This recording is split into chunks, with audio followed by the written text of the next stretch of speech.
what does the cheapest Tesla look like? Why does this car cost $17,900? What does it cost to get your diabetes? Right now in 2023, you've probably seen that Tesla has done massive price drops on their cars, which is great because of inflation the last 2 years, the price has done nothing but go up. So for now, you can get a brand new Tesla for cheaper than you have been able to in 3 or 4 years. So it got me thinking, what if I didn't want to buy a brand new one? What if I wanted to get one that is used? And from there, I went online and started searching, and I thought, what does the cheapest Tesla look like? Turns out, the cheapest Tesla that you can buy is $17,900, and I have now come all the way to Washington, D.C., and I have that car right here. This is a 2012 Tesla Model S Signature Series 85 battery pack. So in today's video, I am going to take this car, give you a full review. Let's see what this car is like. Is it drivable? What is the battery range like? What do the colors and the options look like? And what does $17,900 get you in a Tesla, a used Tesla in 2023? Cheapest Tesla that you can buy in America is right here. We're gonna test it out. Let's do it.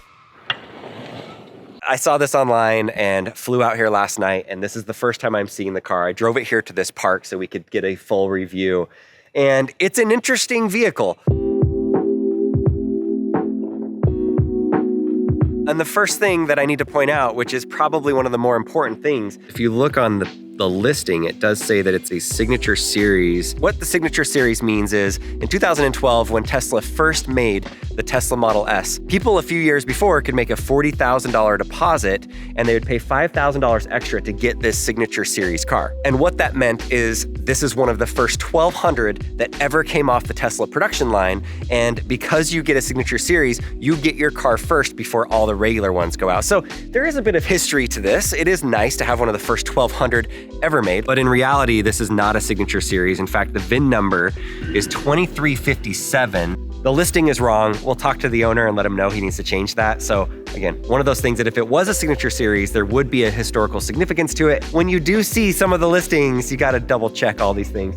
There would be 3 badges on there if it was Signature Series, but I don't see them on there anywhere. So 11-year-old car. One of the things that you would expect to see are some dings and scratches on it. Right here on the front, we got some sort of scratch. The door kind of ran into something apparently, or somebody hit that. The wheels are a bit rusty. We got some rust going on. That's not dirt. Those tires are cracking. It's actually sharp right there. Right down here on the front, get a little curb. We got some curb rash on there.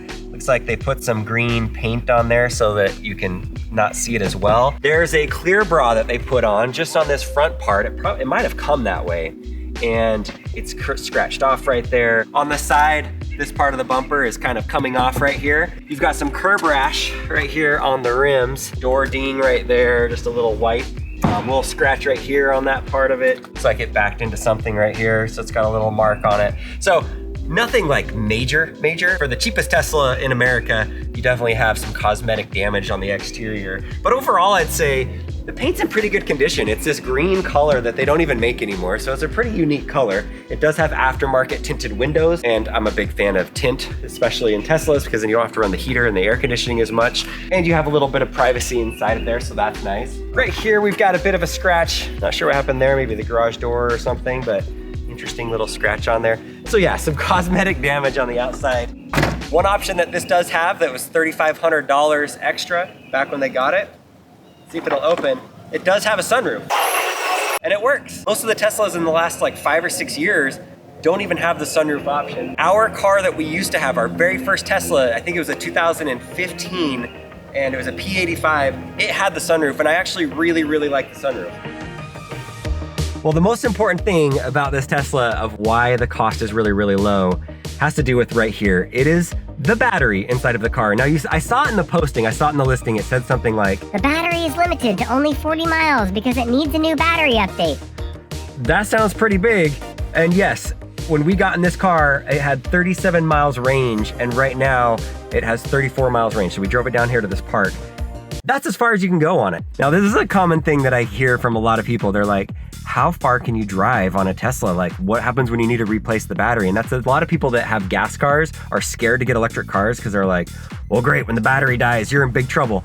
The reality is you do have the battery range that goes down over time. Like my car right now, I bought it 2 years ago, it had 405 miles range, and right now fully charged, it's about 370 miles range. So I've lost just about 10%, like 8 to 10% of my range in 2 years. It's not very common that your car actually loses all ability to have a charge. It's very, very rare. This car is $17,900. You could buy one for $20,000 used right now. There's other ones that are like $20,000, $21,000 that have 100,000 miles on them, and the battery will get you 230, 240 miles range. So if you do want to buy this car, that is something you have to know, is that you have to get a battery replaced. The car feels just like my car when I'm driving it right now. It feels great, but I only have 34 miles range right now, which you're not going to be able to go very far for that. Wow. Feels just like a Tesla when I drive it. I love this. So what does it cost in order to get a new battery? Like, what does that take? Do you just throw away the whole car? Well, I've done a little research on this, and this is what it looks like. If you want to go to Tesla, they can replace your battery. This is an 85 kilowatt battery pack. When you replace it, I've heard a lot of times that they will get replaced with a 100 kilowatt battery pack. So it is a bit of an upgrade where you could get more miles, like over 300 miles range, which would be really nice in this older car, but it costs you $15,000.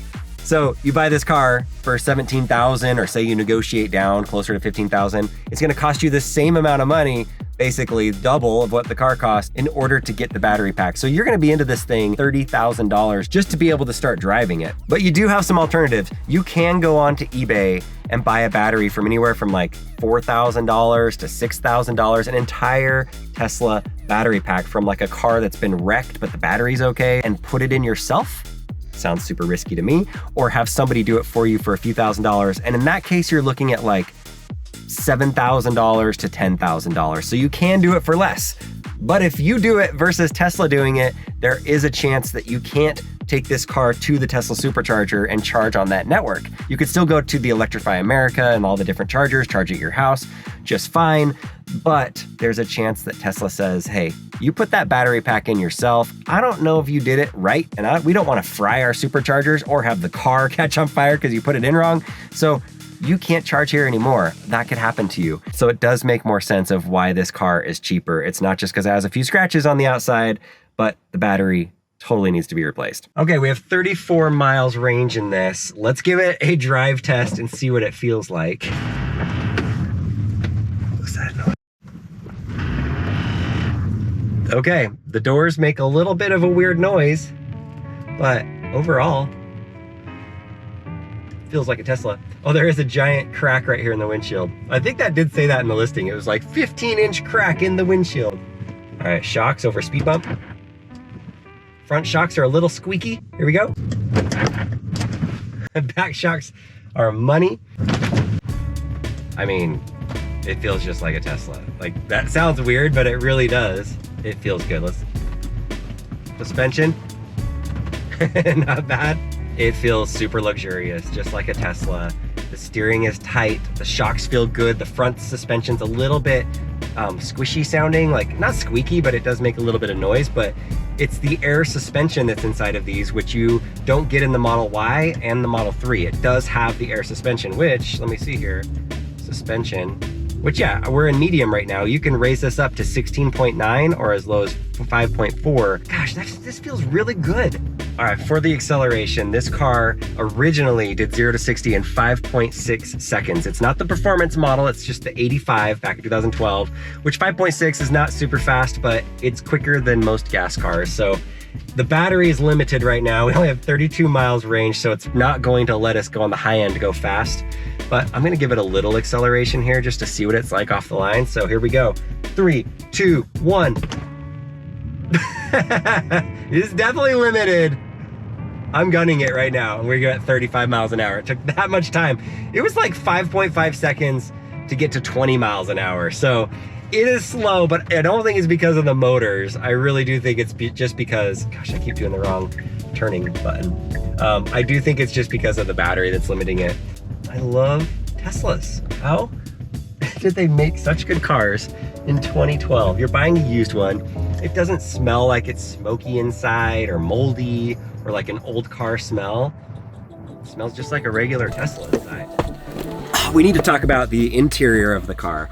And I would say it's really comfortable. Like maybe back in 2012, this was when Tesla was brand new at making Model S's. Their interior seats were the first time they'd ever made them. There's a lot more cushioning in here. Like it's incredibly comfortable. If you were going on a long road trip, this is more comfortable than even my 2020. Like those seats are a little bit harder. They don't feel as good. The leather on here feels pretty nice. Right now in a Tesla, when you buy it, everything inside of there is called vegan leather. It's not actually leather from cows. It's just like this material that they make. And for the longest time, it was just the steering wheels. This definitely is real leather. Like you can feel it is real leather. But I'll be honest, like the seats right here, they feel like they're real leather. This right here feels like real leather. So maybe you can let me know in the comments, but I'm pretty sure that some of this original Tesla had a lot of real leather, cow leather inside of it until Tesla went a little more sustainable and went with the vegan leather option. This has the wood right here. Another option is like carbon fiber. Right now today, you buy a Model S, it looks basically the same on the outside. Now the inside of the current Model S has the fancy screen right here that's different. But mine that's from 2020 has the same design and the same setup, and it looks and feels exactly the same. Because they've done software updates over the years, all of this setup is exactly the same as what I have right now.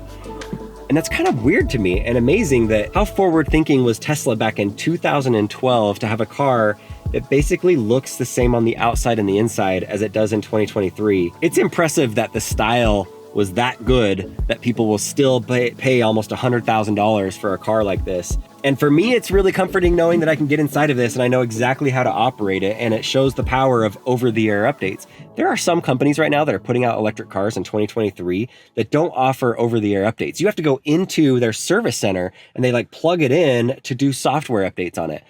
Tesla's been doing this since 2012. This had 3G originally set up inside of it so that people could get over-the-air updates in it way back in the day. So how are these other companies that are just making electric cars not able to have over-the-air updates? It's kind of a weird thing. It's funny, this is exactly the same right here. You have a big open area to put your purse or to store things right there. There's no console. So I guess overall, the inside of the car is in great shape. Like, yeah, there's some cracking on the leather seats a little bit, but it's really comfortable back here. You do have the sunroof. This has like a little sunshade. It has this tan leather, which I don't even know if that's an option. I think they have like a cream option right now, which I'm not a big fan of the cream.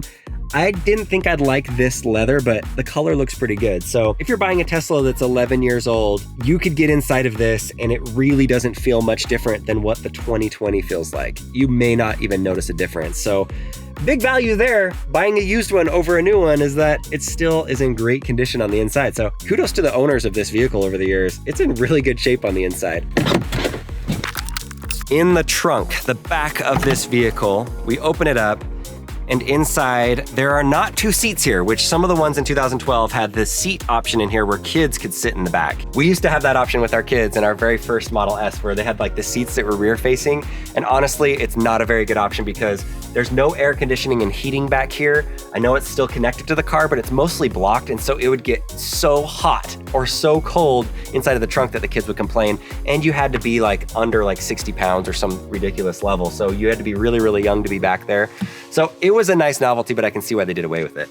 But inside of this trunk, they have this cover right here. It's like a privacy cover. And then, let's see, there's your charging cable, which now you have to pay for in a Tesla.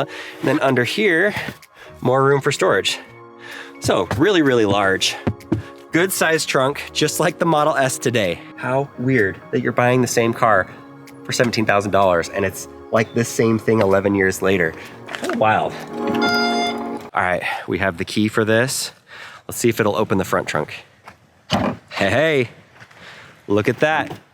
Inside of the front trunk, wow, that is actually massive. This is bigger than the current Model S one. It almost looks like you can go right through that to the car. What the heck?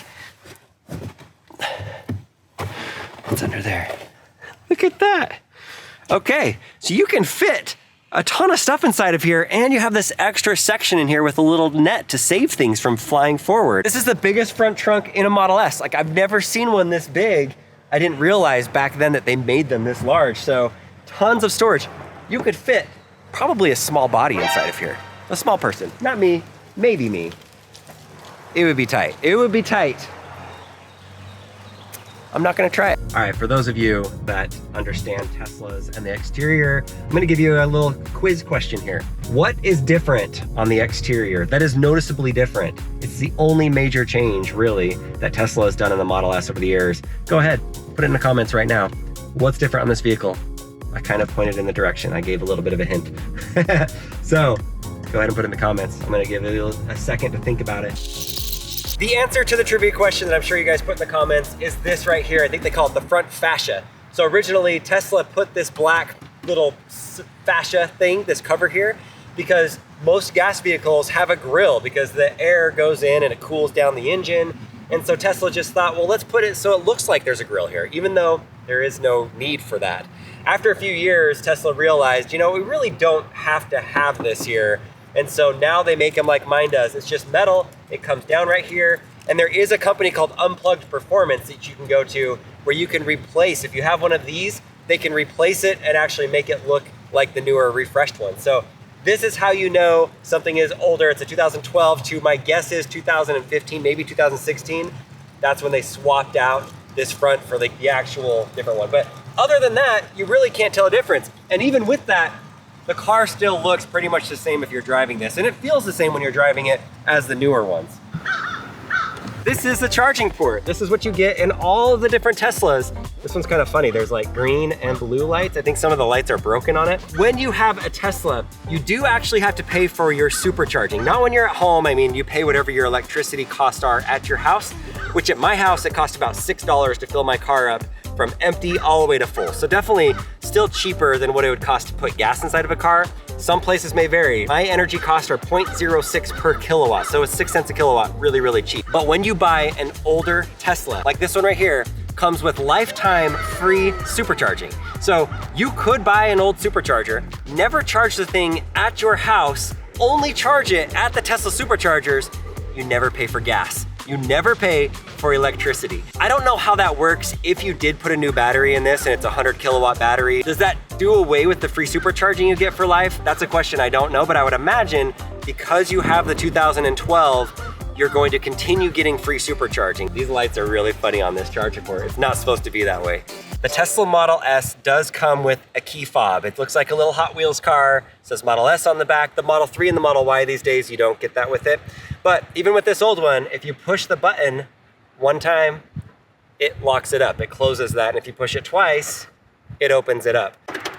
It opens up the trunk. So electronically opens, boom, and shuts that. And then also the front trunk, push the button on this key, it opens it up and you see the massive front trunk. A little tip if you're buying a Model S, if you ever shut this, you don't want to just push it right here. You might dent the Model S. So what I was taught, you put two hands on it right here, just push it down like that.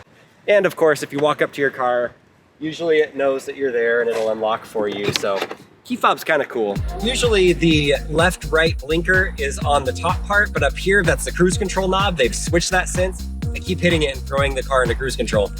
Driving with the sunroof open, I do like this option. It is a little bit louder, you can hear the wind blowing, but on a day like today in February in DC, when the weather is just perfect, little sunroof feels nice. So overall, I've got to give this car like out of 10 for the price. It's tough because if it had a fresh battery, I would give this a 8.5 out of 10. Because you have to replace the battery, I'm gonna have to give it like a 4.5. But you replace that, just put it in cruise control again. It's so dumb that it does that. Oh my gosh, I keep putting it in cruise control. Don't put it in autopilot while you're driving down the road. If you're somebody that, like Zach from Jerry Rig Everything, that loves to tinker with things and put things together, it could be a really fun project to buy this car, swap out the battery, and then maybe even resell the car or just keep it as a car that has a good battery in it. So there are some risks that are involved with that. But if you're somebody that loves doing that type of project, then go look for the cheapest car in America and get the battery replaced. It is kind of like it's a brand new car in a way. It's like the odometer should be at 0, but you have to take into account too that there is the drivetrain motor that is built into the tire that makes the car go.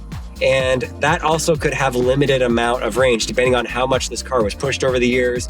This car right now has like 190,000 miles on it. I don't know how much more range is left on the actual motor for it. But this was a good educational thing for me because you can buy a used car that still, as long as it hasn't been in an accident, still has the 5-star safety rating. It's an incredibly safe car. You are, in a way, helping the environment by buying a car that does not take fossil fuel, and you just have that cool factor and the convenience and the feel of a Tesla. I don't care that this is one of the first 2,000 ever made. It still feels luxurious. The leather, the drive, the suspension. I really like the idea of buying a used Tesla. This one is not for me, but I think for somebody, they could find a deal, maybe around $20,000, you can get yourself a car. I will put a link in the description to this car, and if it's still for sale and if you're interested in it, you can contact the guy whose car that this is. Once he does sell it, I'll delete that from the description, but really cool experience. Flew all the way to DC just to drive I wouldn't call it the crappiest Tesla out there, but definitely the lowest cost Tesla in America right now. Time to go home. Thanks for watching. By the way, it's February in Washington, D.C., and it's warmer than it is in southern Utah right now. It's 60 degrees, over 60 degrees. Everybody's out walking their dogs, walking their babies. Oh, that's that same guy. We keep going by him. He probably thinks we're stalking him. I'm probably not gonna stop right here. Let's have that, wait, that looks like a cul-de-sac. All right. Anyway, Woo! There goes a breeze. What does the cheapest Tesla look like? Turns out